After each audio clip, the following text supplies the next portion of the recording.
শুভ সন্ধ্যা। মনের মধ্যে অনেক কথা থাকে এবং অনেক কথা মাঝে মাঝে মনের ভেতরকার মানুষটাকে একটু অন্য মানুষ করে দেয়, তাই না? পরিবেশ পরিস্থিতি অনেক সময় আসল মানুষটাকে একটু অন্যরকম করে দেয়। কখনো সে উজ্জ্বল, কখনো সে নির্মল, কখনো সে আবার অনেক বৃদ্ধ। জীবনটা আমাদের ঠিক সেরকমই। আজকে তোমাদের সঙ্গে এই যে লাইভ প্রোগ্রাম চলছে, অনেক আর্টিস্ট এরকম অনেকে আছে যারা এরকম লাইভ প্রোগ্রাম রেগুলার করছে। তাদের মধ্যে অনেকেই আছে, যেমন আজকে আমাকে সকালবেলা চন্দ্রাবলীদি ফোন করেছিল। তার চন্দ্রাবলীদি রেগুলার আমাদের এই প্রোগ্রাম বা লাইভ প্রোগ্রাম আমার দেখে। সবচেয়ে বড় কথা, আমার বন্ধু বান্ধবদের নিয়ে অনেকের অনেক হিংসা। তার কারণ হচ্ছে আমার বন্ধু বান্ধবদের সংখ্যাটা এত বেশি আর তারা এত আমাকে ভালোবাসে যে কন্টিনিউয়াসলি তারা বসে থাকে শুধু এই লাইভটা দেখার জন্য।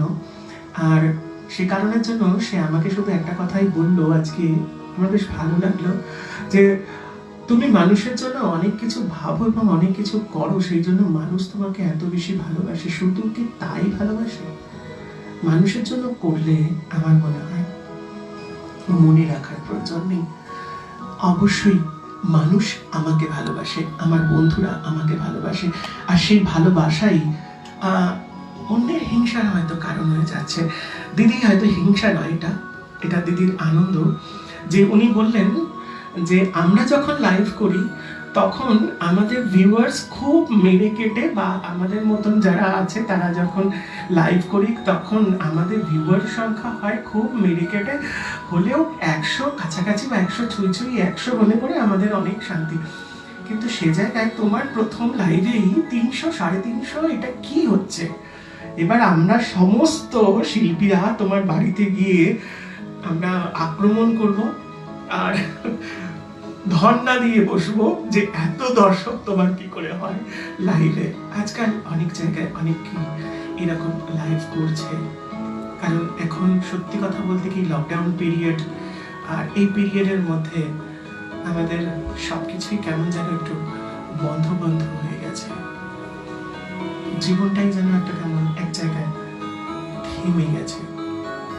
কিন্তু তা বলে কি থেমে গেলে চলবে? থেমে গেলে তো চলবে না, চলতে হবে, বলতে হবে, কথা বলতে হবে, আনন্দ করতে হবে, উৎসব করতে হবে, আর সবচেয়ে বড় কথা হচ্ছে নিজেদেরকে ভালো থাকতে হবে। আমাদের পিছনে যারা যারা আছে, আমাদের ক্যামেরার পিছনে যারা যারা আছে, তাদের অনেক দিনকার এই নিরলস প্রচেষ্টা কন্টিনিউয়াসলি চলেই চলেছে একইভাবে। সে কারণের জন্য আমি তাদেরকেও থ্যাঙ্কস জানাই। আর যারা আমাকে কন্টিনিউয়াসলি প্রতি 3 মাস, 2020 বোধহয় মার্চের 22 না 23 তারিখ থেকে বোধহয় শুরু করেছিলাম, তাই সেই সময় থেকে আজ পর্যন্ত সহ্য করে যাচ্ছে সেই সমস্ত লোকেদেরকেও মেনি মেনি থ্যাঙ্কস। তাই আনন্দ থাকবে, হাসি থাকবে। সেখানেতে নদী যদি বলে যে আমি সাগরের কাছে যাব না, তা কি হয়? তা তো হয় না, তাকে তো যেতেই হবে, সাগরে তো তাকে মিলতেই হবে। যদি সাগরে না মেলে তাহলে কোনো জায়গায় নদীতে মিলতে হবে, কারণ জলের ধারা সর্বদাই নিম্ন দিকে ধারে। এই যে গানটি গাইব, এই গানটির শিল্পীকে এবং এই গানটি কোন ছবির, এটাই হচ্ছে আজকের প্রথম প্রশ্ন।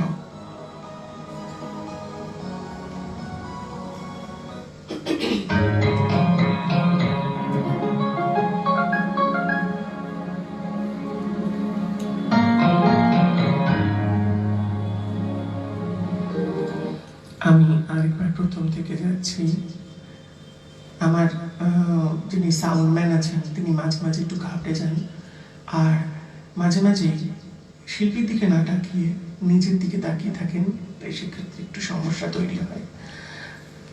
এটা হচ্ছে সবচেয়ে বড় কথা, যে কমাতে বলছি কি বাড়াতে বলছি পাশের লোকটাকে খুঁজিয়ে বলে দেয়, এটা তার দায়িত্বের মধ্যে থাকা উচিত।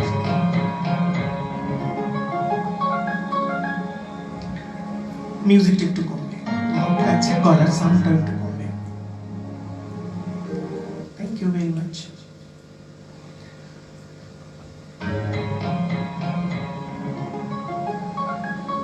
নদী যদি বলে সাগরের কাছে আসবো না, তা কি হয়? এবার একটু সাউন্ড বাড়াবে। নদী যদি বলে সাগরের কাছে আসবো না, তা কি হয়?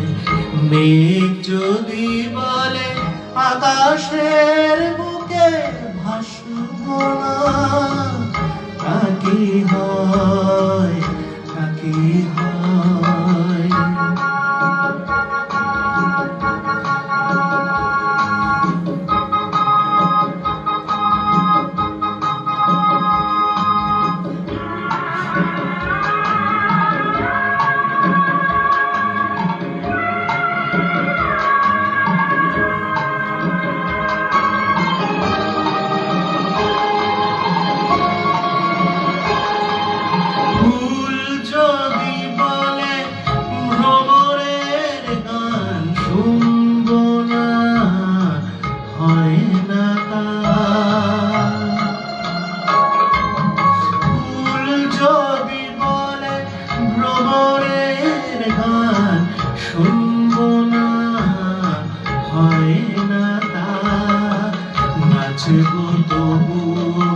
নুপুরের তার গুনবো না, হয় না তার। আগুনকে দেখে চোখ যদি বলে হাসবো না, তা কি হয়? নদী যদি বলে সাগরের কাছে আসবো না, তা কি হয়? মেঘ যদি বলে আকাশের বুকে ভাসবো না, তা কি হয়? তা কি হয়?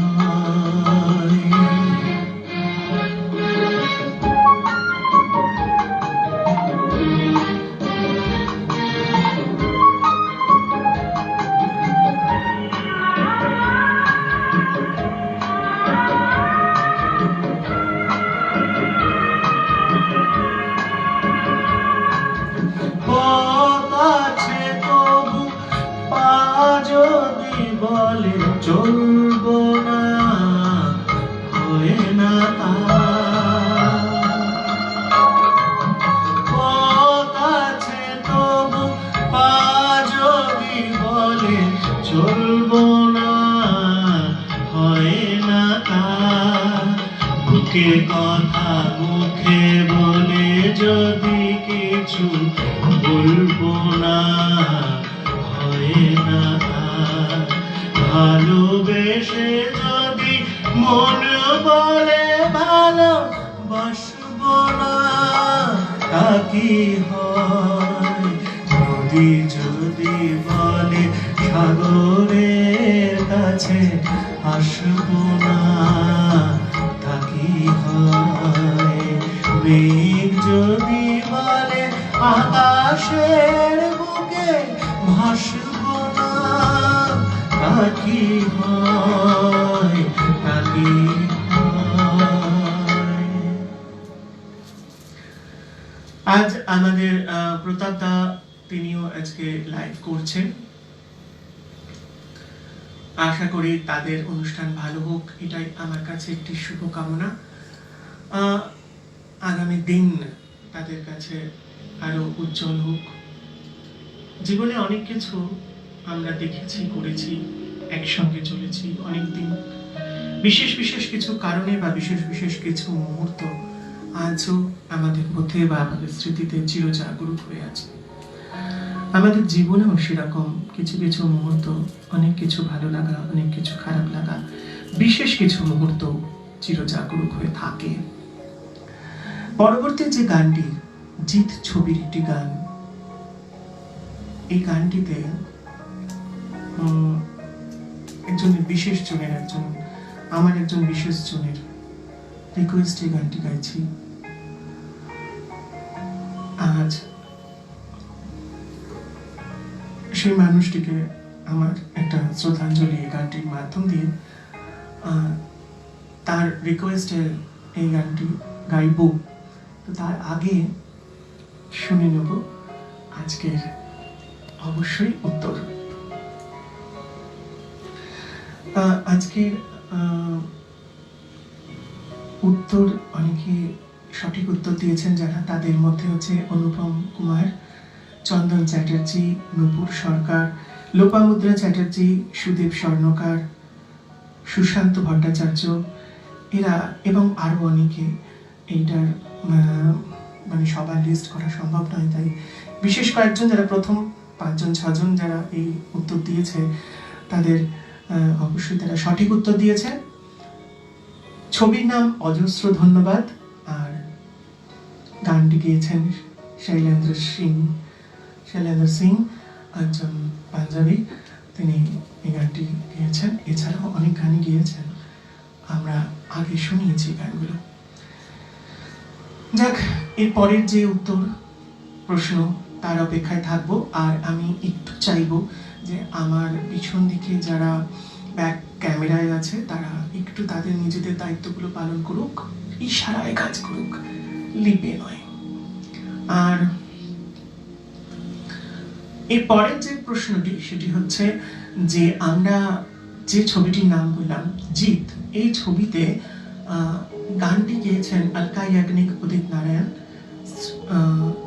গানটির লিরিসিস্ট হচ্ছেন সমীর, আর কম্পোজার হচ্ছেন নদীম সারিফ এবং শ্রবণ রাঠোর, অর্থাৎ আমাদের নদীম শ্রবণ। এরা একটা বিশেষ বিষয়, অর্থাৎ টি সিরিজের মালিকের খুনের অভিযোগে অভিযুক্ত হয়ে আজকে তারা দেশ ছাড়া। তাদের মধ্যে একজনের মৃত্যু হয়েছে এবং একজন আমাদের দেশের বাইরে রয়েছে। এরকম ক্রাইম করেও দেশের বাইরে গিয়ে মানুষ পার কিভাবে পেয়ে যায় সেটা একটা জিজ্ঞাসার চিহ্ন। অবশ্যই আমাদের এমনই আইনি ব্যবস্থা বা আমাদের এমনই সমস্ত সোশ্যাল মানুষরা আছেন আমাদের সমাজে যারা একজন খুন করেও পার পেয়ে যেতে পারেন। পাই সেটা হচ্ছে এবং আগামী দিনে কিভাবে সেটা নিয়ে একটা বড় কথা। আজকে তোমাদের কাছে যে প্রশ্নটি করব যে এই জিত ছবিতে আমরা ইয়ারা ও ইয়ারা এই গানটি শুনেছি এবং তাতে দেখেছি সানি দেওয়াল এবং করিশ্মা কাপুরকে নাচ করতে।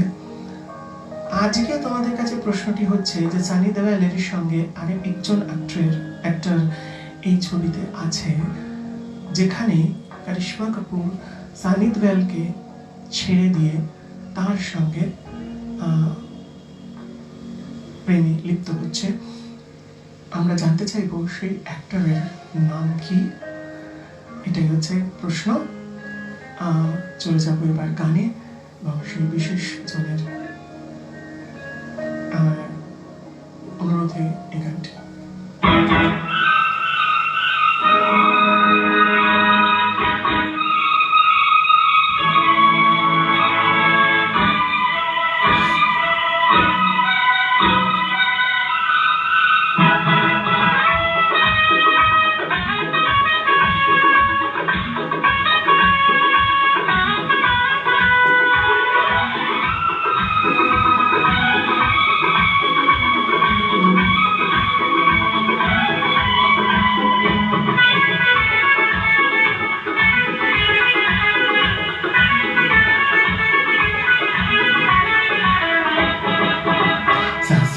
चलना दिल का मचलना, सांसों का चलना दिल का मचलना, जिसकी बदौलत है तेरी मोहब्बत है, तेरी मोहब्बत है। अब निहाना आके सताना, अब में आना आके सताना, जिसकी शरारत है तेरी मोहब्बत है, तेरी मोहब्बत है। सांसों का चलना दिल का मचलना, सांसों का चलना दिल का मचलना, जिसकी बदौलत है तेरी मोहब्बत है, तेरी मोहब्बत है।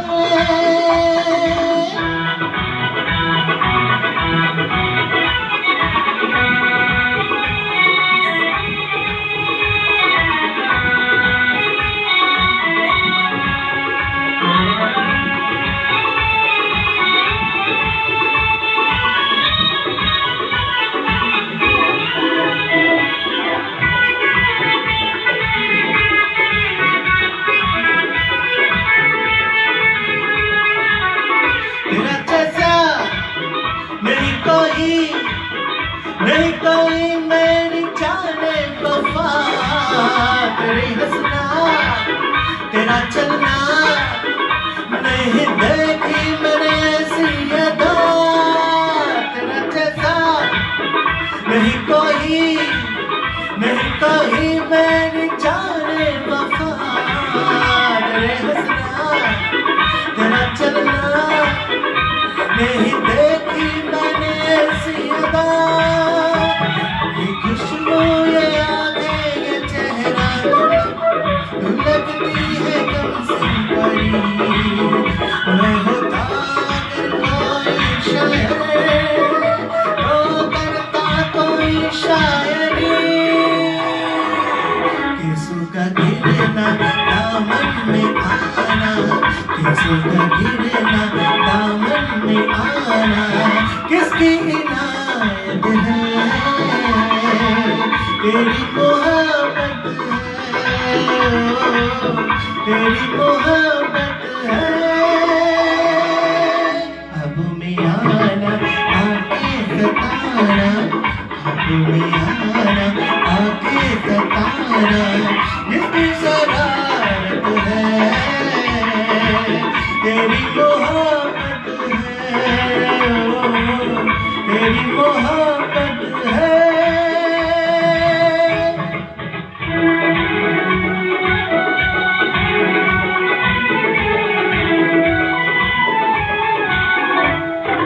तेरा चेहरा तेरी यादें तेरी बाहों में कोई नहीं, तेरा जलवा नजर में था मैं तो जागी या सोई रही। तेरा चेहरा तेरी यादें तेरी बाहों में खोई रही, तेरा जलवा नजर में था मैं तो जागी या सोई रही। मेरी धड़कन तेरी की है कहानी तेरी जाने जा, मेरी होने लगी धीरे दीवानी तेरी जान जा। इस जिंदगी को दीवानगी को, इस जिंदगी को दीवानगी को किसकी जरूरत है, तेरी मोहब्बत है, तेरी मोहब्बत है। सांसों का चलना दिल का मचलना, सांसों का चलना दिल का मचलना, जिसकी बदौलत है तेरी मोहब्बत है, तेरी मोहब्बत है। ख्वाबों में आना आके सताना, ख्वाबों में आना आके सताना, जिसकी शरारत है तेरी मोहब्बत है, तेरी मोहब्बत है।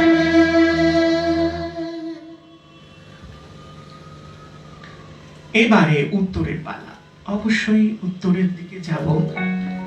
উত্তর ছাড়া কখনো চলা মুশকিল নয়। সুশান্ত ভট্টাচার্য, শোভা অধিকারী, শুভাশিস ব্যানার্জি, আচ্ছা, সোমা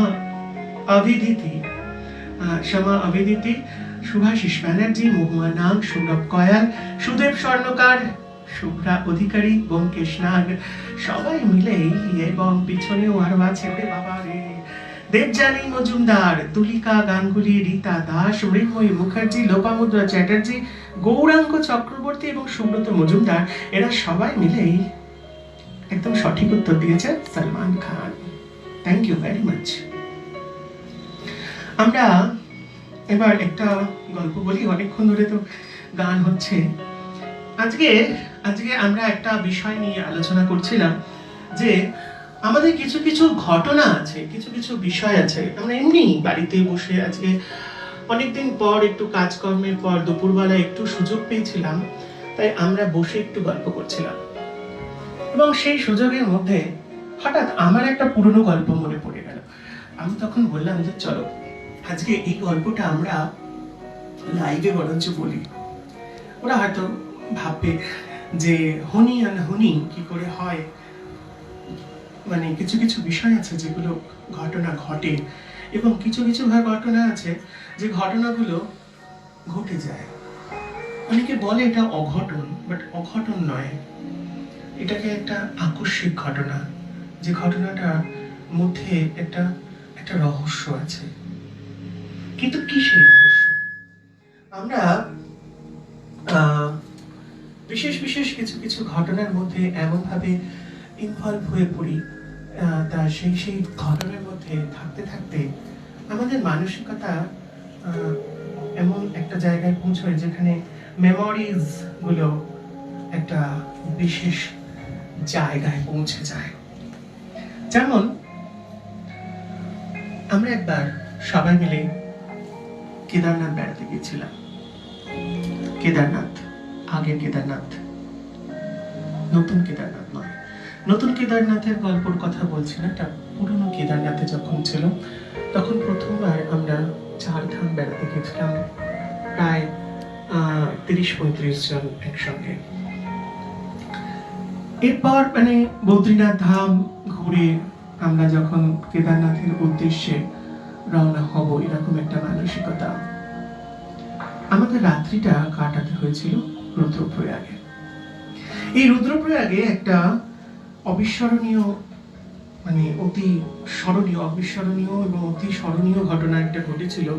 সেটা হচ্ছে যে এই রুদ্রপ্রয়াগে যখন আমরা গিয়ে পৌঁছলাম, তখন হঠাৎই আমার একটা নতুন হোটেলে পৌঁছলাম।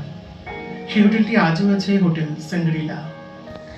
এই হোটেল সাংগ্রিলা হতে গিয়ে পৌঁছানোর পর হঠাৎ মানসিকতা, মানে একদম ফাঁকা একটা হোটেল, খুব জায়গাটা খুব সুন্দর, সামনে একটা বট অশ্বত্থ গাছ রয়েছে, সেই গাছের কাছে একটা ছোট্ট মন্দির আছে, ছোট্ট মন্দির, আর একটা ছোট্ট ধাবা। আমরা সবাই মিলে সেই ধাবাতে খাবার দাবার তৈরি করলাম। খাওয়া দাওয়া শেষে আমরা তখন শুতে যাওয়ার পালা। আমার খাওয়া হয়ে গেছে, বা বিশেষ আমাদের সঙ্গে কয়েকজনের আরো খাওয়া হয়ে গেছে। তাই এরকম খাওয়া দাওয়া শেষ হয়ে যাওয়ার পর আমরা যখন এসে পৌঁছলাম ঘরে, এটা হ্যালুসিনেশন নয় বা কোনো রকম মানে ঢপবাজি নয় বা মিথ্যে কথা নয়। আমরা তো আড্ডা দিচ্ছি, সেজন্য একটু আড্ডা ভিত্তিক কথা না বললে কি আড্ডাটা জমে, তাই জন্য একটু ঢপবাজি কথাটা বললাম, অর্থাৎ মিথ্যে কথা নয়। ঘরের মধ্যে আমি যখন প্রবেশ করলাম বা ঘরের মধ্যে যখন ঢুকলাম, তখন মনে হলো যেন ঘরের মধ্যে আরো অন্য একজনের উপস্থিতি আছে।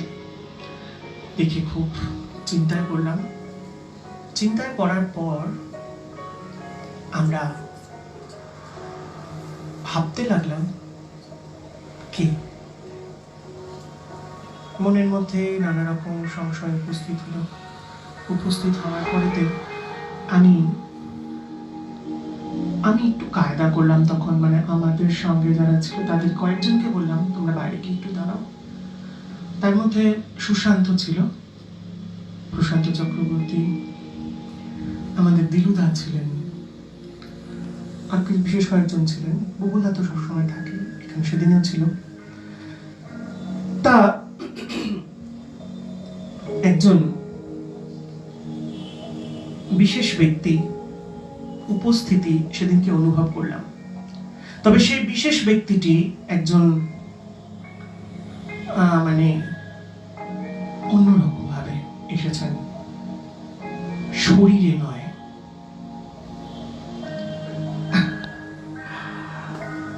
কিন্তু সেই বিশেষ ব্যক্তিটি শরীরে আসেননি, কিন্তু তিনি তার একটা ইচ্ছা প্রকাশ করতে চাইলেন বা ইচ্ছা প্রকাশ করলেন সেদিন আমার কাছে। আমার ভালো লাগলো। তা উনি আসার পর উনি চাইলেন মিষ্টি খেতে। এত মন্দির, এত মসজিদ, এত মন্দির, এত জায়গা, এত তাকে নিয়ে, এত মহরম, মাঝে মাঝে তাকে নিয়ে অমুক জায়গায় চলো বলে মাঝে মাঝে কাঁধে বাঁক নিয়ে দৌড়নো, বিশেষ ঘটা করে তার জন্য 19শে জ্যৈষ্ঠ একটা বিশেষ দিবস পালন করা হয় বা জন্মাষ্টমী পালন করা হয়, তার জন্মতিথি হিসেবে 19শে জ্যৈষ্ঠ তার তিরোধান দিবস হিসেবে পালন করা হয়। তা তিনি হঠাৎ আমার কাছে মিষ্টি খেতে চাইছেন। এটা আমার কাছে একটা খুব মানে খুবই একটা একটা মানে কি বলবো, সংশয় একটা এসছে। তা এমন সময় উনি কি চাইলেন যে লাড্ডু খাবেন, বাট রাত্রি 10:30টার সময় রুদ্রপ্রয়াগে লাড্ডু কোথা থেকে পাবো? তখন আমার মানে যিনি খাবেন তিনি তখন এটাও বললেন যে লাড্ডুটি আছে তোমার খাবার ব্যাগে।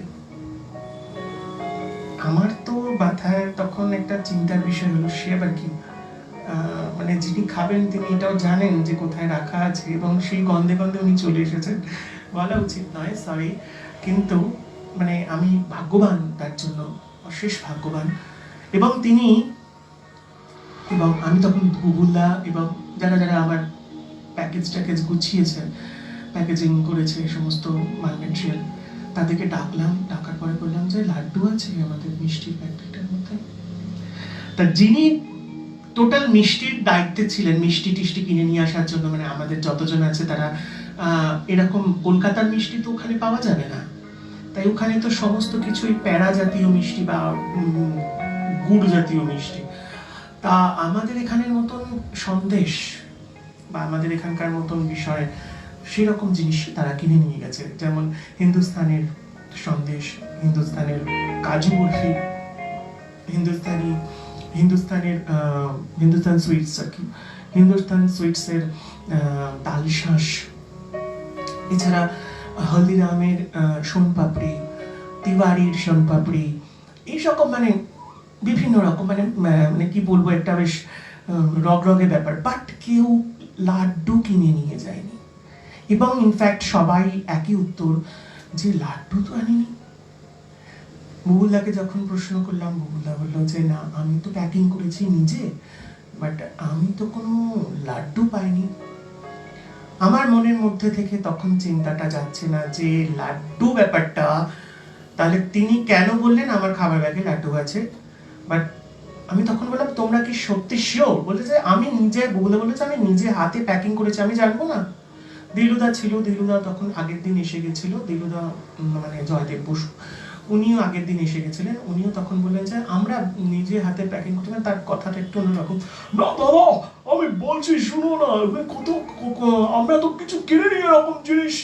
তা সেরকম বলার পরে দিলুদাকে আমরা বললাম যে ওকে ওকে ঠিক আছে, বাট আমার মনে হচ্ছে আছে, তোমরা প্লিজ একবার ওই ব্যাগটা, একটা ব্লু কালারের ব্যাগ আছে, তিনি আমাকে দেখিয়ে দিয়েছেন, মানে ওইখানেতে এই ঘরের মধ্যে বসে কোন ব্যাগের মধ্যে সেটা রয়েছে সেটা পর্যন্ত তিনি দেখিয়ে দিয়েছেন।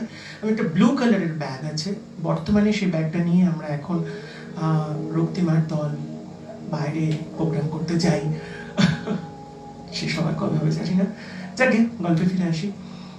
তার একদম নিচের তলায় একটা প্যাকেট আছে, সেই প্যাকেটের মধ্যে আছে, এবং সেটি আমি তখন তাকে জানিয়ে দিলাম। সবচেয়ে বড় কথা কি জানো তো, একদিকে আমার তাদের সঙ্গে ইন্টারঅ্যাক্ট হচ্ছে, একদিকে আমি তাদের দেখতে পাচ্ছি যেখানে রক্তে মাংসের মানুষ, আর একদিকে আমি দেখতে পাচ্ছি তিনি দাঁড়িয়ে আছেন যাকে বাকিরা দেখতে পাচ্ছে না, আমি দেখতে পাচ্ছি। ইটস আ ভেরি মাচ, মানে এটা মানে কি বলবো, এটা একটা এমন, মানে সেদিন একটা এমন ঘটনা, মানে আমার জীবনে কোনোদিন এরকম ঘটনা আর হবে বলে আমি জানি না। যদি হয় তাহলে আমি নিজেকে আরো ভাগ্যবান বলে মনে করব। এবং তিনি হাসছেন, খুব খুব আনন্দ লেগেছিল।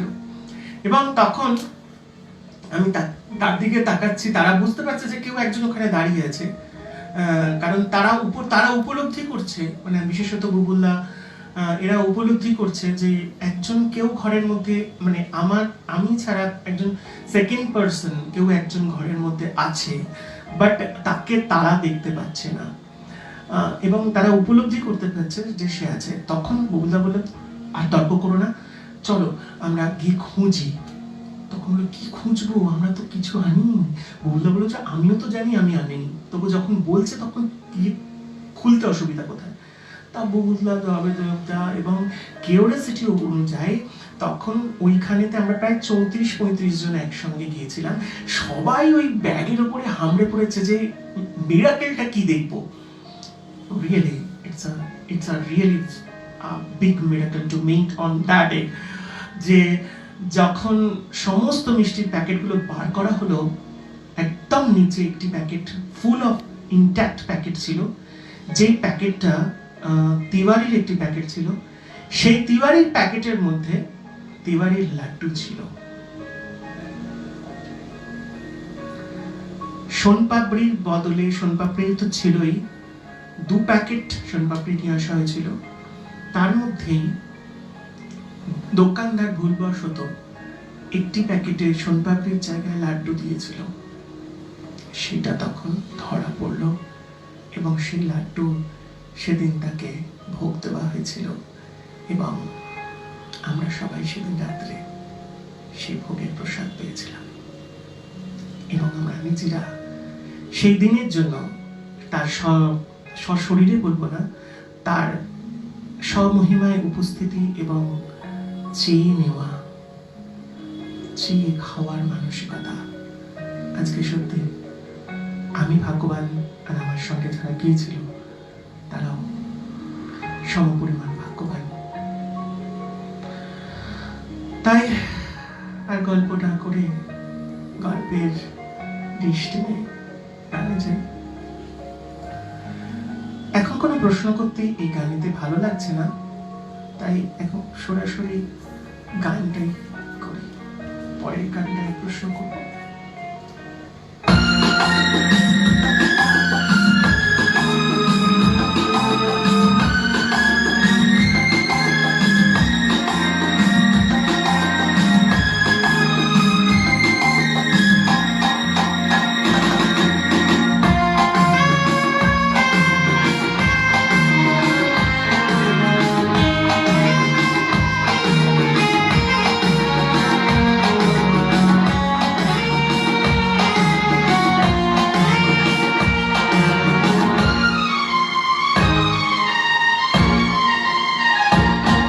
तुझे ना देखूं तो चैन मुझे आता नहीं है, एक तेरे सिवा कोई और मुझे भाता नहीं है।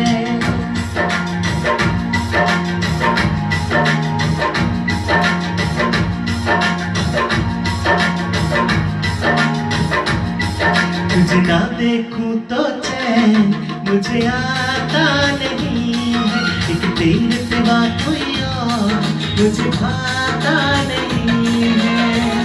कहीं मुझसे प्यार हुआ तो नहीं है, कहीं मुझे प्यार हुआ तो नहीं है। दिल को किसका तुझसे रह पाता नहीं है, कोई भी मेरे दिल को समझाता नहीं है। कहीं मुझे प्यार हुआ तो नहीं है, कहीं मुझे प्यार हुआ तो नहीं है। तुझे ना देखूं तो चैन मुझे आता नहीं है, एक तेरे सिवा कोई और मुझे भाता नहीं है।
बैठे बैठे तेरा इंतजार करूं, इंतजार करूं।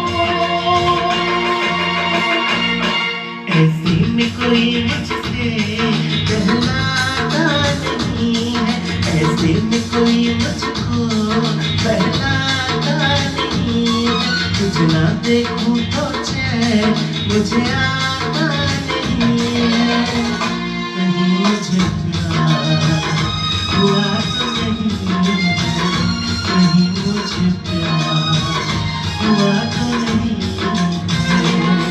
तुझे ना देखूं तो चैन मुझे आता नहीं है। एक तेरे सिवा कोई और मुझे भाता नहीं है।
मुझे बस तेरा इंतजार रहे, इंतजार रहे।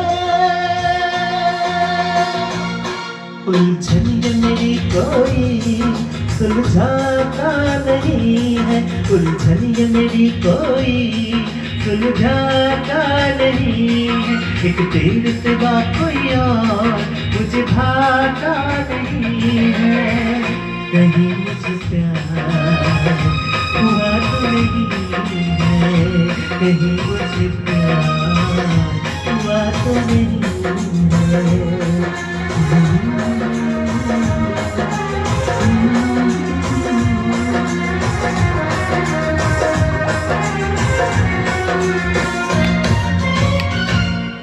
90s একটি গান 1993 সালে রিলিজ রাং ছবির গান একটি কালকে শুনিয়েছিলাম, আজকে আরেকটি শোনালাম।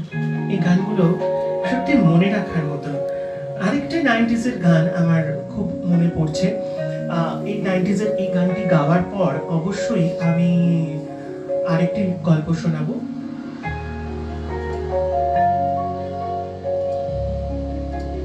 আরেকটি 90s এর গান যেটি আমার ভীষণ ভালো লাগে। আর এই ছবিটির নাম কি এবং এই ছবিতে যে দুজন ব্যক্তি কাজ করেছে অর্থাৎ অ্যাক্টর অ্যাক্ট্রেস তাদের নাম কি এটা অবশ্যই জানাতে হবে, এটাই প্রশ্ন।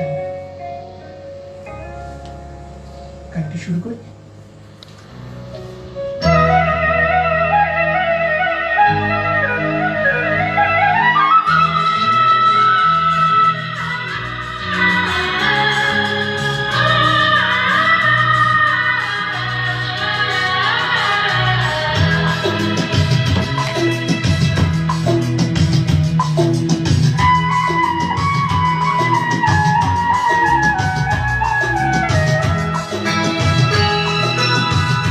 प्यार में होता है क्या जादू, तू जाने या मैं जानूं।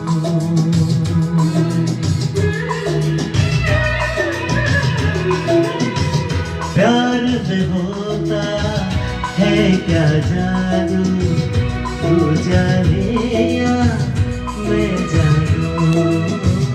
रहता नहीं कोई दिल पर काबू, तू जाने या मैं जानूं। प्यार में होता है क्या जादू, तू जाने या मैं जानूं।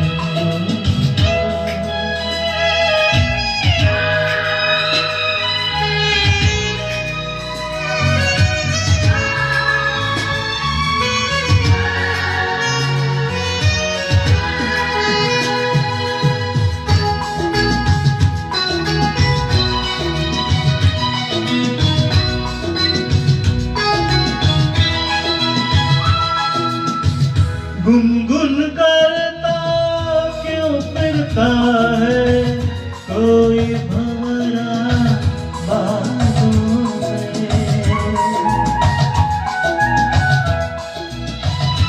ओ गुनगुन करता क्यों फिरता है कोई भंवरा बाहों में।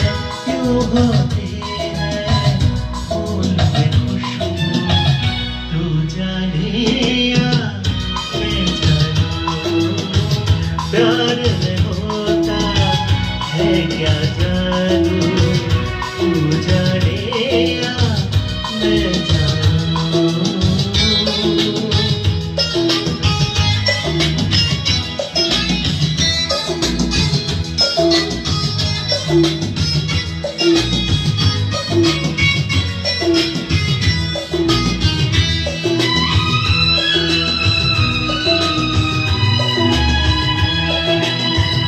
चांदनी रातें होती चकोरी पागल सी क्यों होती है। ओ चांदनी रातें होती चकोरी पागल सी क्यों होती है। जंगल में कोयल की कूकू तू जाने या मैं जानूं। प्यार में होता है क्या जानू तू जाने या मैं जानूं।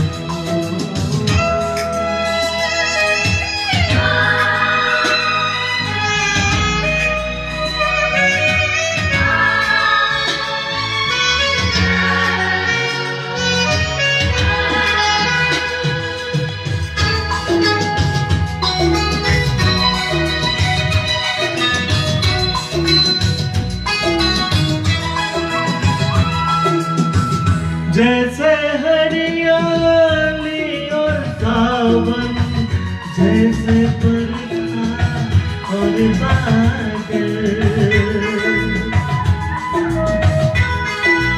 ओ जैसे हरियाली और सावन जैसे बरखा और बादल। तेरे लिए मैं मेरे लिए तू जाने या मैं जानूं। प्यार में होता है क्या जानू तू जाने या मैं जानूं। रहना नहीं है दिल पर काबू तू जाने या मैं जानूं। तू जाने या मैं जानूं। तू जाने या मैं जानूं।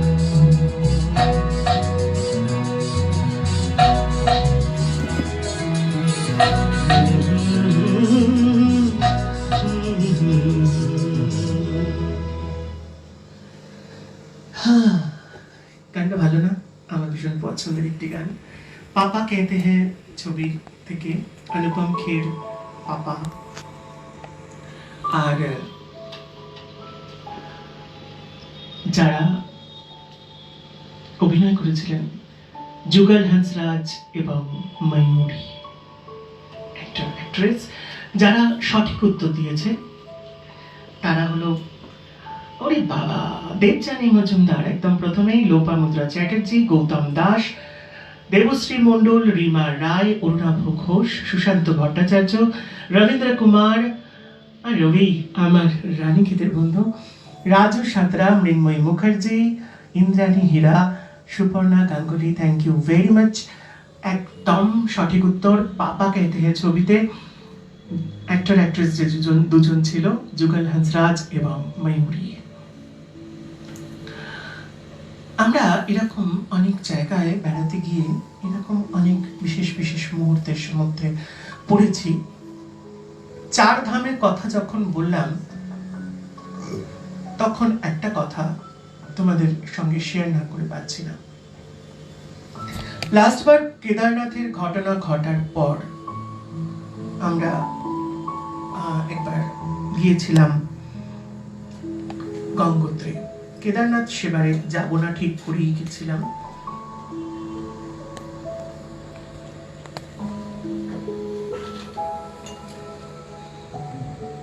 আমাদের সেদিনকে ইচ্ছা ছিল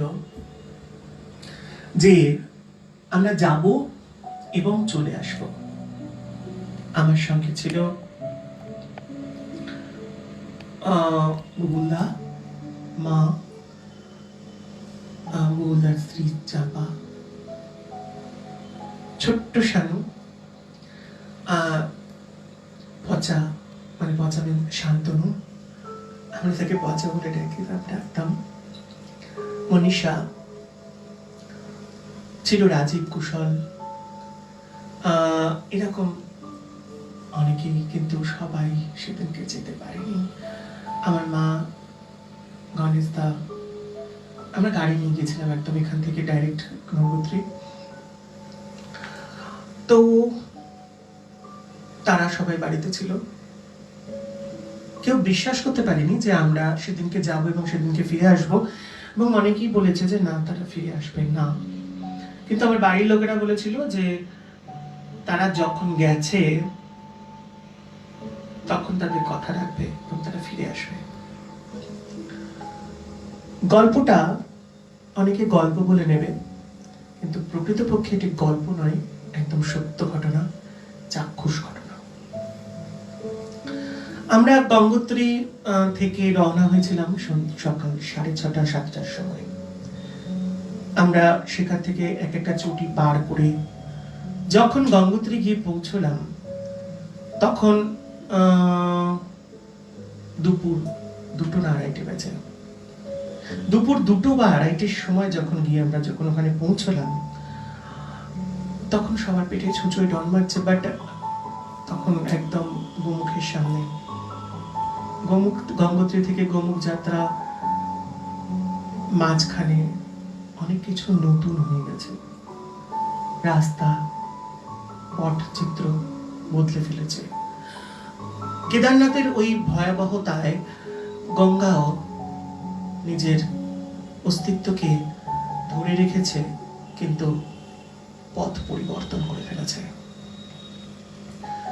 শিবলিং পাহাড়ের দিকে চেয়ে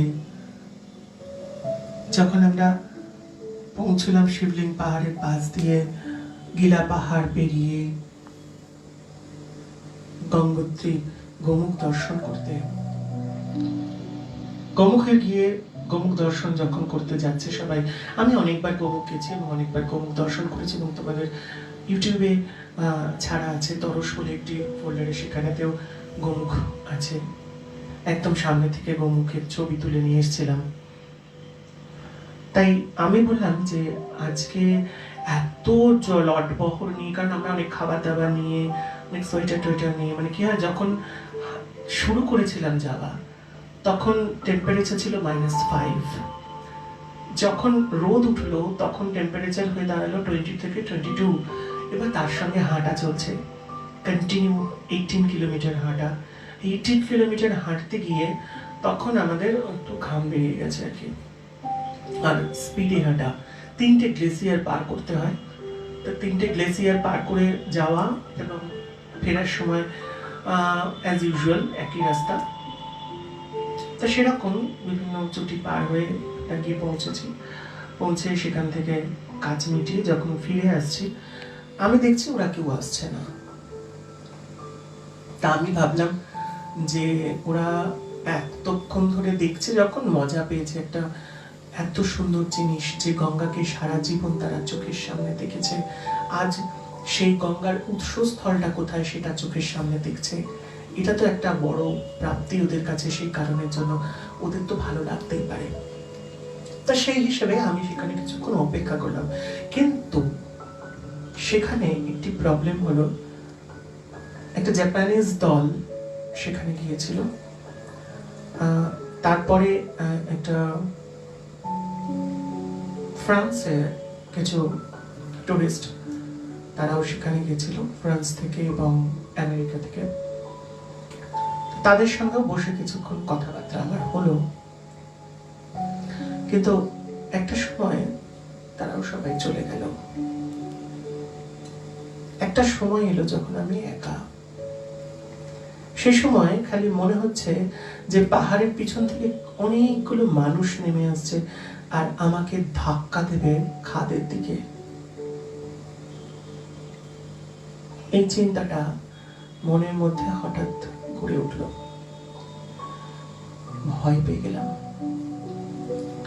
ভয় পাওয়ার সঙ্গে সঙ্গে মানসিকতার মধ্যে একটা বিষয় কাজ করতে লাগলো যে তাহলে যারা আছে তাদের তো মানে যারা গোমুখে দর্শন করতে গেছে গঙ্গাকে উৎস, তাহলে তাদের অবস্থা আরো শোচনীয় হতে পারে। তাহলে এদেরকে আমার পিছনে ধাওয়া করিয়ে আমাকে নিয়ে যেতে হবে। এরকম একটা মানসিকতা মনের মধ্যে তখন কাজ করতে শুরু করলাম। তখন আমি কি করলাম, লট বহর সমস্ত কিছু বেঁধে নিলাম একটা লাঠির মাথায়। প্রায় 9খানা ব্যাগ ছিল। সেই 9খানা ব্যাগ লাঠির মাথায় বেঁধে দুদিকে 2খানা লাঠি কাঁধের মধ্যে ঝুলিয়ে হাঁটতে শুরু করলাম ব্যাগ পথে। এইভাবে যখন প্রায় 3 কিলোমিটার পেরিয়ে এসেছি তখন মনে হচ্ছে যে আমাকে সরিয়ে দেওয়ার জন্য এই বিষয়টা নয় তো, আসল ঘটনাটা ওদের উপরেই হয়তো চাপটা পড়বে। আমাকে জাস্ট একটা চোখের আই ওয়াশ করে আমাকে সরিয়ে দেওয়ার একটা মানসিকতা বোধ হয় এখানকার অশরীরীদের হয়েছে। হ্যাঁ, অশরীরী প্রেতাত্মা। মনের মধ্যে একটা সংশয়, একটা ভয় জাগলো, চিন্তা হতে লাগলো ওদের জন্য। 3 কিলোমিটার চলে যাওয়ার পর সেই 9খানা ব্যাগ নিয়ে আবার 2 কিলোমিটার ব্যাক করলাম আমি। ব্যাক করে যখন আমি ফিরলাম তখনও দেখছি যে তারা আসছে না। ভয় লাগলো যে এবার কি কোনো বিপদ হলো। রাস্তার মাঝখানে একটি কুকুর খুঁজে পেলাম। কুকুরটির কাছে কেন জানি না মনে হলো যেন কুকুরটি আমার কথা বুঝছে। কুকুরটিকে আমি বললাম যে আমার ব্যাগপত্রগুলো রইলো, তুই একটু পাহারা দিস তো, আমি একটু দেখে আসছি। সে হিন্দিতে বলেছিলাম। রাস্তার ধারে ব্যাগপত্রগুলো নামিয়ে রেখে আমি হাঁটতে শুরু করলাম। খানিকটা হেঁটে গেছি, একটা কি দুটো পাহাড়ের পাক ঘুরেছি। দূরে দেখতে পেলাম আমাদের ছেলেরা আসছে এবং একটা চিন্তাশীল ভ্রুকুটি নিয়ে আসছে। তারা যখন এসে পৌঁছলো তখন তারা বলছে যে তুমি কেন চলে এসেছো? আমরা ভেবেছি যে তুমি নেই, তোমার কিছু হয়েছে। মানে তারা তখন এমন হয়েছে, খুব এত বেশি কষ্ট পেয়েছে, এত বেশি টেনশন হয়েছে, তাদেরকে আমি বোঝাতে পারছিলাম না যে কি পরিস্থিতির মধ্যে আমি আটকে পড়েছিলাম। যে পরিস্থিতিটা থেকে উদ্ধার করার উদ্দেশ্যে হয়তো আমি এই বিষয়টা অবগাহন করেছি বা অবলম্বন করেছি। এমন সময় তারা সবাই এলো, এসে আমাকে খুব জড়িয়ে ধরে কান্নাকাটি, যে আমাদের মানসিকতার মধ্যে এমন একটা বিষয় কাজ করলো যেন মনে হলো যে তোমার কিছু হয়ে গেছে। আমরা হসপিটাল পর্যন্ত গিয়েছিলাম জানো। স্বাভাবিক ভেবেছে সবাই যে নিশ্চয়ই এমন কিছু হয়েছে যে আমাকে হসপিটালে নিয়ে গেছে। এলাম যারা হসপিটালে না, চলো আমরা সবাই মিলে একসঙ্গে বসে খাই। আমার খুব তখন খিদেও পেয়েছিল, আর খিদে পেলে আমার ভীষণ মাথা গরম হয়ে যায়। আমি খিদে একদম বরদাস্ত করতে পারি না। তো খিদে নিয়ে আমরা চলছি। এমন সময় এটা খুল তা খিদে নিয়ে আমরা চলছি, এমন একটা বিষয়তে খাবার দাবার তখন হাতের কাছে পেয়ে খুব চিৎকার চেঁচামেচি হচ্ছে একটা, যে কখন খাবো, কখন কি করব, এরকম একটা ব্যাপার। তা এরকমই ব্যাপারের মধ্যে থাকার অবস্থায়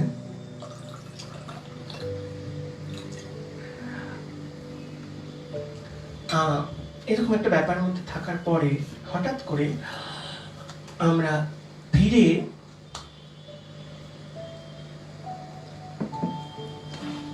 পুরোনো দিনের কথা তো গলা শুকিয়ে যাচ্ছে আর ভূত রে।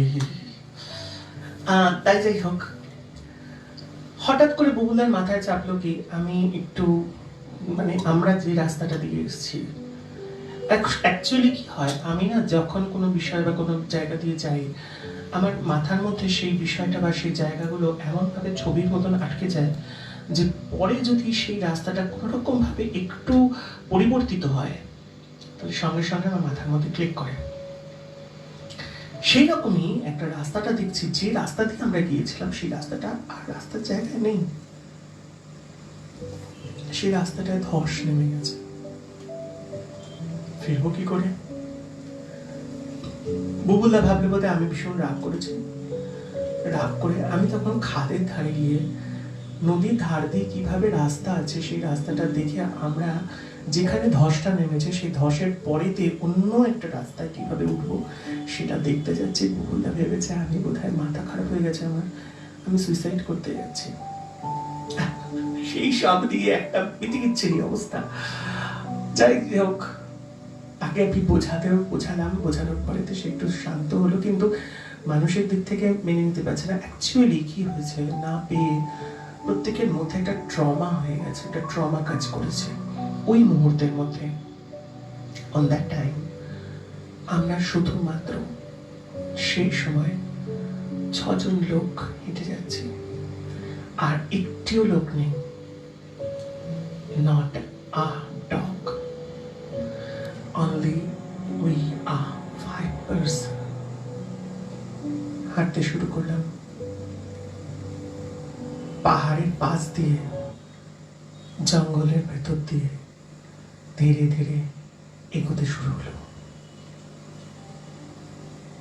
এগোতে এগোতে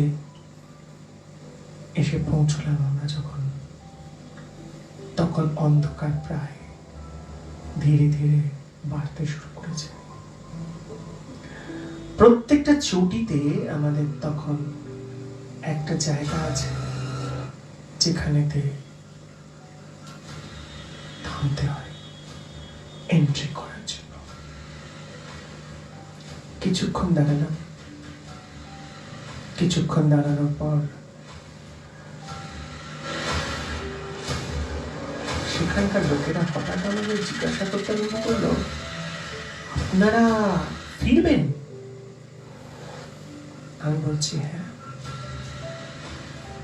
আপনারা পাগল? আমি বলছি যেভাবেই হোক আমাদের ফিরতে হবে, আমরা ফিরবো।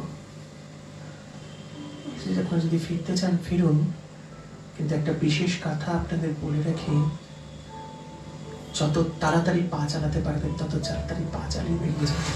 একটি বিশেষ জায়গার নাম বলেছিলেন তারা, আমি একটি জায়গার নাম বলতে চাইছি না, কারণ আমি কোনো অঞ্চলকে বা কোনো স্থানকে বিশেষভাবে চিহ্নিত করতে চাই না, বিশেষ নামের তকমা দিতে চাই না, সেই কারণে। তাই এন্ট্রি পয়েন্ট পেরিয়ে যখন আমরা গিয়ে পৌঁছলাম প্রথম গ্লেসিয়ারের কাছে, রাস্তা চিনতে পারছি না, রাস্তা হারিয়ে গেছে। আর ওই রাস্তার উপরে প্রায় 6.5 ফুট বরফ। তারপর কি হলো একটা গান শুনিয়ে বলবো। আর তবে আমার মনে হয় একটু ভয়ঙ্কর পরিস্থিতি, তাই প্রসেনজিৎকে বলবো একটু ভয়াবহ মিউজিক দিতে, কারণ পিয়ানো সাধারণত এই সমস্ত গল্পের মধ্যে একটা ইম্প্যাক্ট তৈরি করে না, তাই না? আমাদের মিউজিশিয়ানগুলো সব তো ঢেঁড়স, পাকা ঢেঁড়স। ওকে, চলো গান শুনি।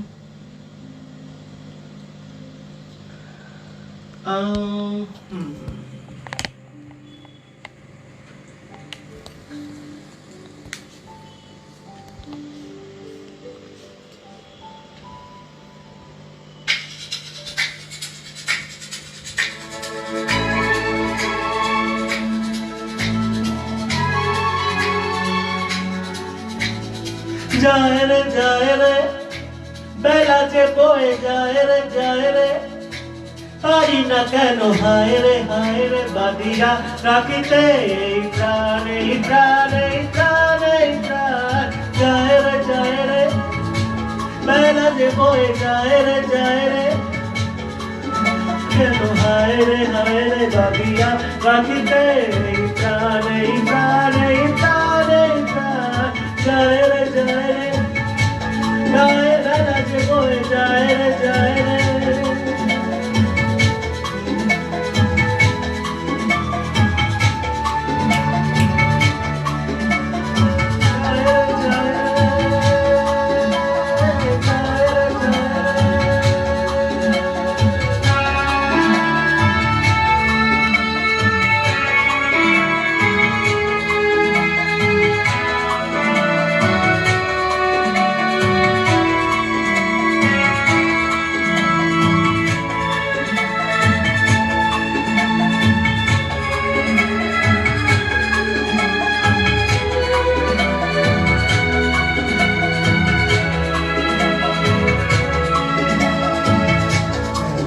ওরে আগুন লাগে আকাশে বাবা কেমন করে পাগল আসে আকাশে বাবা ও কথা করে কে ওঠে তবে বাকি মন বাঁধিয়া রাখিতে আর পারি না বাঁধিয়া রাখিতে পারি না যায় রে বেলা যে বয়ে যায় রে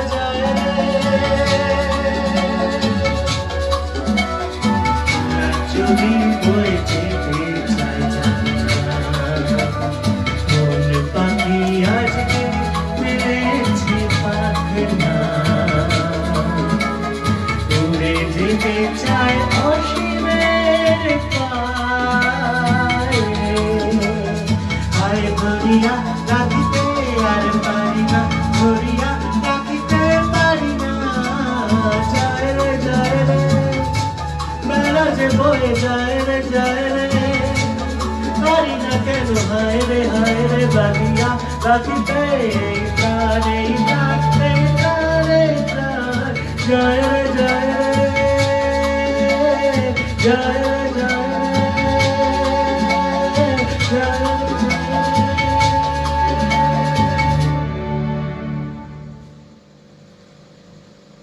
রাহুল দেব বর্মন এবং আশা ভোসলের এই গানটি কোন অ্যালবাম থেকে নেওয়া হয়েছে এটি আমার প্রশ্ন। এবার গল্প।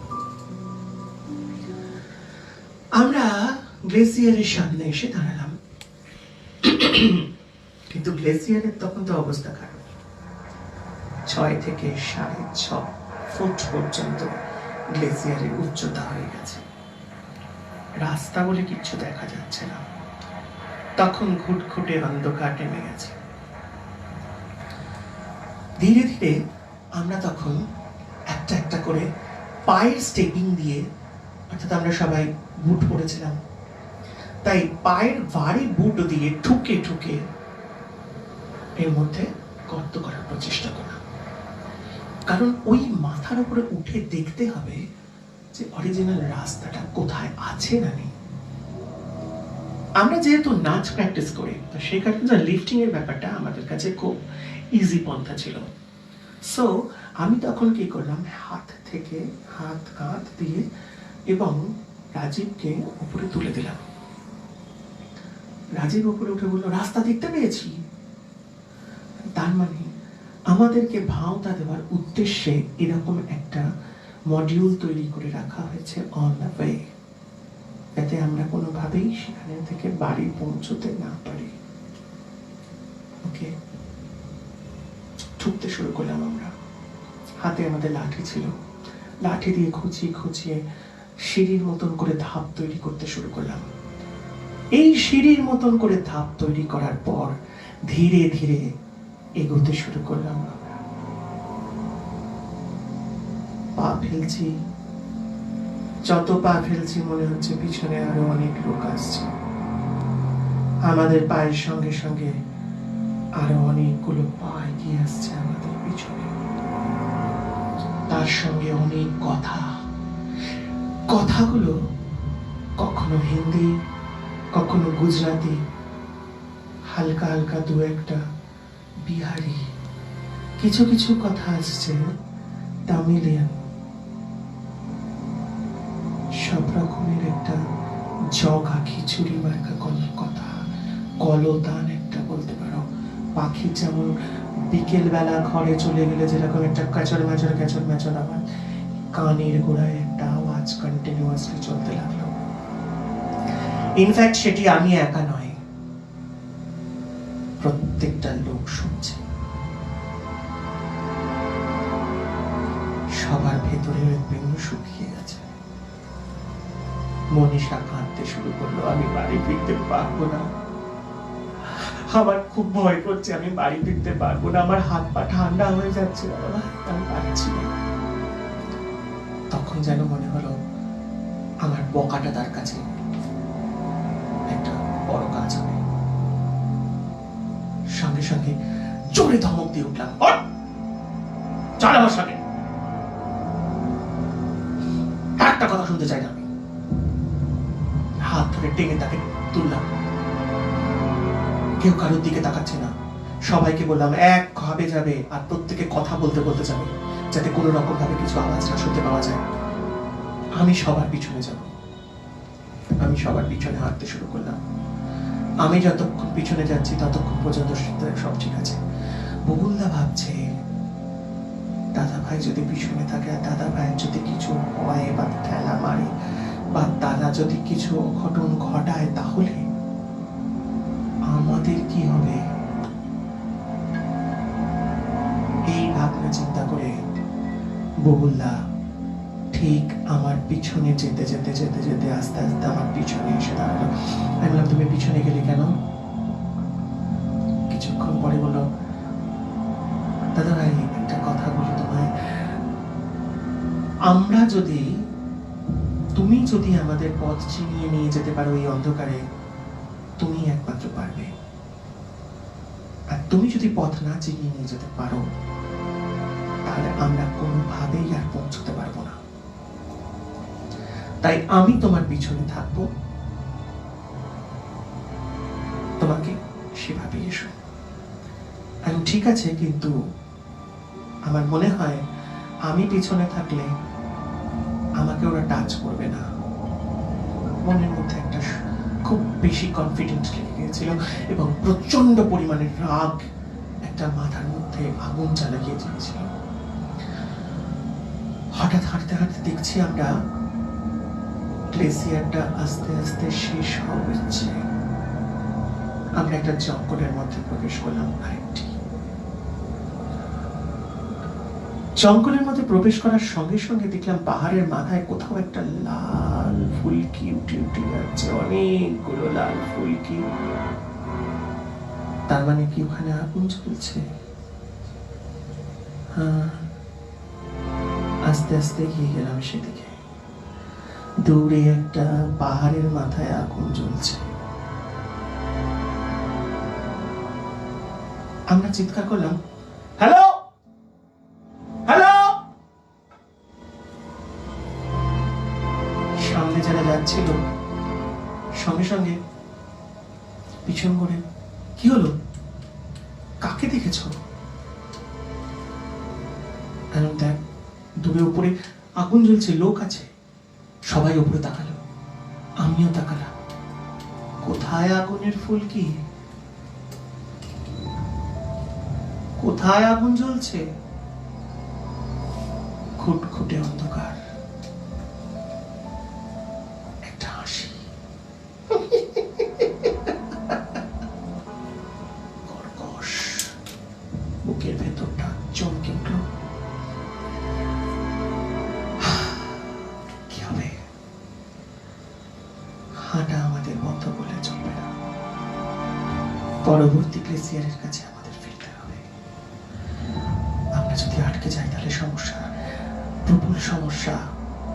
সঙ্গে একজন মেয়ে, আর আমরা সবাই ছেলে। মেয়েটাকে যেভাবে হোক আমাদের বাড়ি ফিরতেই হবে। বাড়িতে একটি বাচ্চা আছে, আমার মা আছে। অসম্ভব কনফিডেন্ট তখন মনের মধ্যে। তখন ভয় থেকে বড় কথা, এই যে অশরীরী আত্মাগুলোকে তখন আমাদের কাছে মনে হচ্ছে এক একটা শয়তান, যেন যারা আমাদেরকে ওদের কাছে রাখতে চাইছে। এটা পরিষ্কার হয়ে গেছে তখন আমার কাছে যে ওদের কাছে তখন আমাদের রাখতে চাইছে। আটকে গেল মন, সঙ্গে সঙ্গে আটকে গেল আমাদের মানসিকতা, দৃঢ় হলো মানসিকতা। চলতে হবে, পৌঁছতে হবে, একটা এনিহাউ যেই থাকুক আমাদের পেছনে। চলতে শুরু করলাম। তৃতীয় গ্লেসিয়ার পার হওয়ার পর দ্বিতীয় গ্লেসিয়ার চলতে যাচ্ছি, হঠাৎ পিছন থেকে দাদা ভাই! কার গলা? বুবুলদার গলা না? সবাই পিছন ঘুরলাম। বুবুলদা কোথায়? টর্চের আলো তখন ছোট, একটা করে মোবাইল টর্চ, সমস্ত মোবাইলের চার্জ কমতে শুরু করে দিয়েছে। তখন কেউ মোবাইল জ্বালছে না, যে কোনো একটা করে মোবাইল জ্বলছে। একটা মোবাইলের চার্জ কমপ্লিটলি শেষ হবে, তারপরে দ্বিতীয় মোবাইল জ্বালা হবে। সেই একখানা মোবাইল নিয়ে বুবুলদা কোথায় বুবুলদা! ছুটছি আমরা, গ্লেসিয়ারে পা হড়কে যাচ্ছে, মুখ থুপড়ে পড়ার মতন অবস্থা। দেখি বুবুলদা আস্তে আস্তে সরে যাচ্ছে, খাদের দিকে চলে যাচ্ছে। দৌড়লাম বুবুলদার দিকে, হাতে লাঠি নিয়ে খোঁচা মারতে বরফের উপর দিয়ে ছুটতে খোঁচা মারতে গিয়ে বুবুলদার হাতটা খপ করে ধরে, কোথায় যাচ্ছিলেন? দাদা ভাই, আমাকে পিছন থেকে কেন ঠেলা মারলো।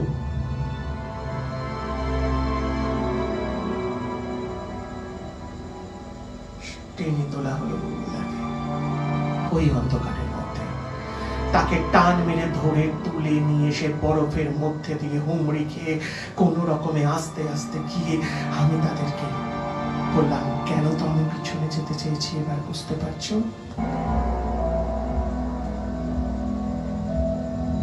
আগে এগোতে শুরু করলো সবাই। হাত মুখ ছিঁড়ে গেছে, প্রবল ঠান্ডায় জড়সড় অবস্থায় বরফের মধ্যে অর্ধেকটা করে পা ঢুকে যাচ্ছে, হাঁটু কাছাকাছি চলে যাচ্ছে বরফ। সেই গ্লেসিয়ারের উপরে খপ করে পেরোতে যখন গিয়ে পৌঁছলাম একটা জায়গায়, দেখি সবাই দাঁড়িয়ে আছে থমকে। কি হয়েছে? তুমি এখানে এসো, আমরা কিছু বুঝতে পারছি না। সামনে এলাম, এসে দেখলাম রাস্তা কাটা, রাস্তা নেই। সামনে দিয়ে গঙ্গা বইছে, প্রবল স্রোত। যাবো কি করে? বুকের ভেতরের অদম্য সাহস কিন্তু কোন রকম ভাবেই কমেনি। ধীরে ধীরে আমরা ওপর থেকে টর্চের আলো ফেললাম। সেদিনকে যেন টর্চের আলোটা তখন ওই মুহূর্তে সামাল দিয়েছিল। টর্চের আলো ফেললাম যখন উপর থেকে, তখন দেখি একটা গ্লেসিয়ার, অনলি একটা গ্লেসিয়ার, জাস্ট নদীর উপর দিয়ে এরকম ব্রিজ করে দিয়েছে। দূরে ধস নামার পর রাস্তার অংশটা অনেকটা উঁচুতে, প্রায় 10 থেকে 12 ফিট উঁচুতে, মাঝখানে গঙ্গা, আর কার্ভিং হয়ে আছে পুরো গ্লেসিয়ারটা। তাই আমাদের পেরোতে গেলে পরে ওই গ্লেসিয়ারটা পেরোতে হবে।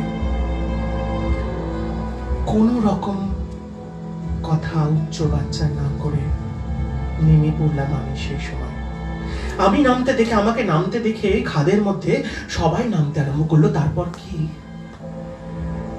তারপর গ্লেসিয়ারের সামনে এসে আমরা দাঁড়ালাম। গ্লেসিয়ার পার হব, পার হতে গেলে প্রত্যেককে একজন করে পার হতে হবে। উভয় দিকে মৃত্যু। একজন যদি পা হড়কায় নদীতে ভেসে যাবে, আর গ্লেসিয়ার যদি ভেঙে যায় তবুও নদীতে ভেসে যাবে। আমি বললাম, আমি সবচেয়ে হেভি ওয়েট, আমি ফার্স্ট, দেন সবাই। আমি গ্লেসিয়ারের ওপর দিয়ে স্লোলি স্লোলি মুভমেন্ট করতে করতে তাদেরকে শিক্ষা দিলাম কিভাবে আসতে হবে। তারপরে একটি মেয়ে, তারপরে 4টি ছেলে। আমরা পার হলাম, পার হয়ে ফিরে এলাম ওপারে। যখন হাত ধরে এক এক করে রাস্তার উপরে 10.5 ফুট নিচের মানুষগুলোকে টেনে টেনে আমরা তুলছি, তোমরা কেউ বিশ্বাস করবে না, ওপারে যেখানে খাতটা শুরু হয়েছিল, যেটা ধস নেমে নদীর গর্ভে চলে গেছে যে রাস্তাটি, সেই রাস্তাটির প্রান্তে দাঁড়িয়ে আছে অনেকগুলো মাথা আর অনেকগুলো ছায়া মূর্তি।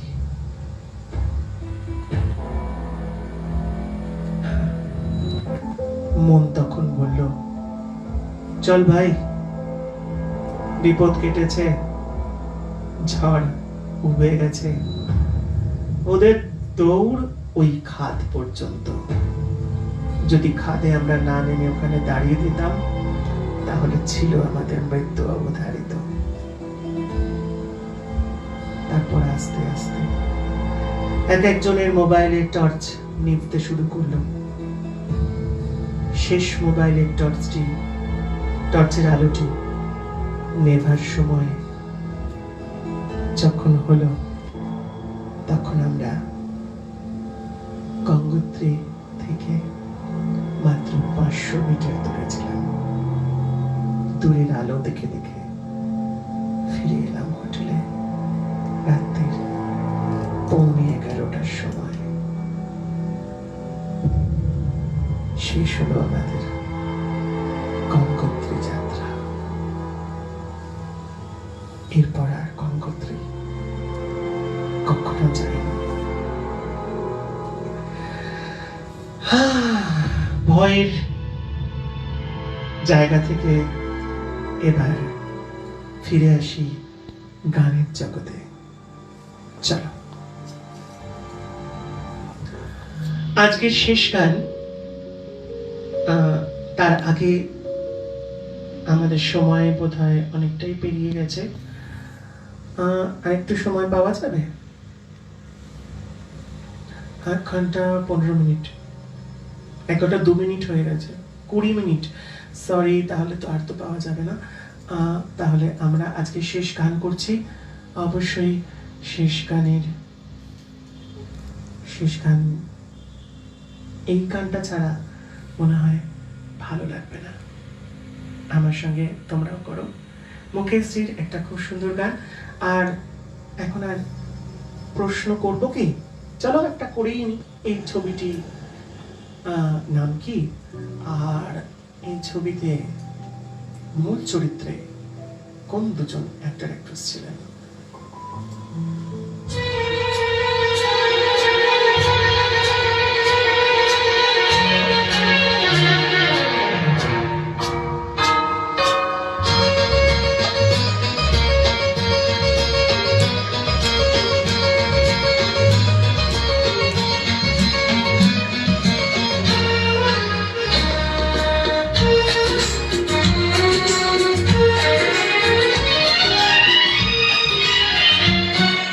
एक दिन बिक जाएगा माटी के मोल, जग में रह जाएंगे प्यारे तेरे बोल। एक दिन बिक जाएगा माटी के मोल, जग में रह जाएंगे प्यारे तेरे बोल। तुझे के होठों को देकर अपना गीत, कोई निशानी छोड़ फिर दुनिया से डोल। एक दिन बिक जाएगा माटी के मोल, जग में रह जाएंगे प्यारे तेरे बोल। ला ला ला ला ला ला ला ला ला ला ला।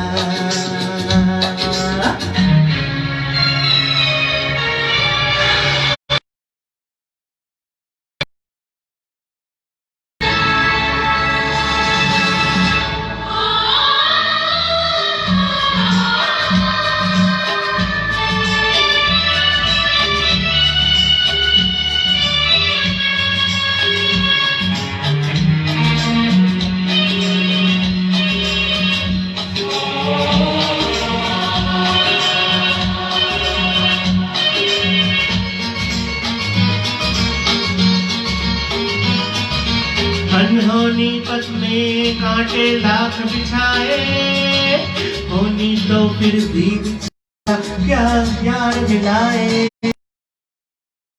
कांटे लाख बिछाए, होनी तो फिर भी बिछड़े यार मिलाए।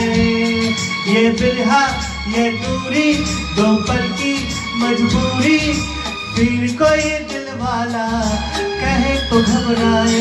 तरम पम धरती है कि वो बहती है गिर के रहती है, बहती धारा बन जा फिर दुनिया से डोल। एक दिन बिक जाएगा माटी के मोल, जग में रह जाएंगे प्यारे तेरे बोल।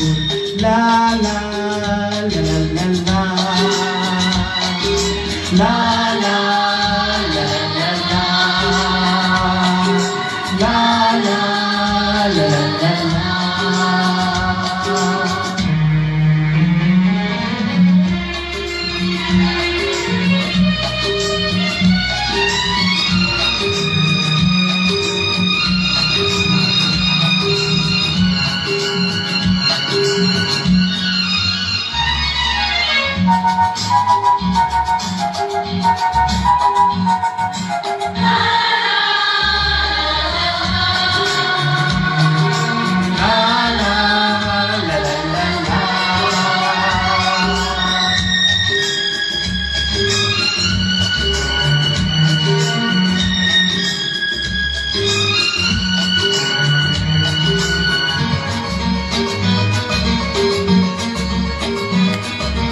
पर्दे के पीछे बैठी सांवल गोरी, थाम के तेरी मरी मन की डोरी।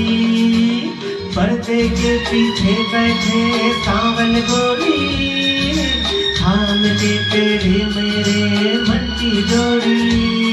ये डोरी ना छूटे ये बंधन ना टूटे, भोर होने वाली है अब रहना है थोड़ी। करम पत्थर को झुकाए तू बैठा क्या है यार, गोरी से नैना जोड़ पूरी दुनिया से डोल। एक दिन बिक जाएगा माटी के मोल, जग में रह जाएंगे प्यारे तेरे बोल। दूजे के होठों को देकर अपने गीत, कोई निशानी छोड़ फिर दुनिया से डोल। एक दिन बिक जाएगा माटी के मोल, जग में रह जाएंगे प्यारे तेरे बोल। ला ला ला ला ला ला ला ला ला ला ला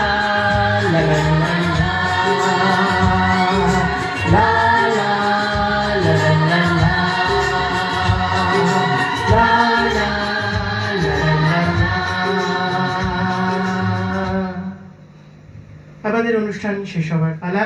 তবে আরেকজনের নাম আমাদের এই গল্পে যাওয়ার সময় ভুলে যাই, যে গল্পটি বললাম কেদারনাথ বদ্রীনাথের গল্প, এই গল্পেতে আরেকজনের নাম না বললে পরে আমাদের এই যে যাত্রাটা সেটা অসম্পূর্ণ থেকে যাবে। সেটা হচ্ছে তন্ময় ব্যানার্জি। সেও আমাদের সঙ্গে এই যাত্রায় সামিল ছিল, তবে আমাদের সঙ্গে যায়নি। তারা আমার মা এবং বুবুলদার স্ত্রী ও তার কন্যার হেফাজত করছিল। অবশ্যই আমাদের এসে গেছে উত্তর। ছবির নাম ধরম করম, অভিনয় ছিলেন রণধর কাপুর, রেখা, আর এই গানটি রাজ কাপুরের কণ্ঠে মুকেশজির।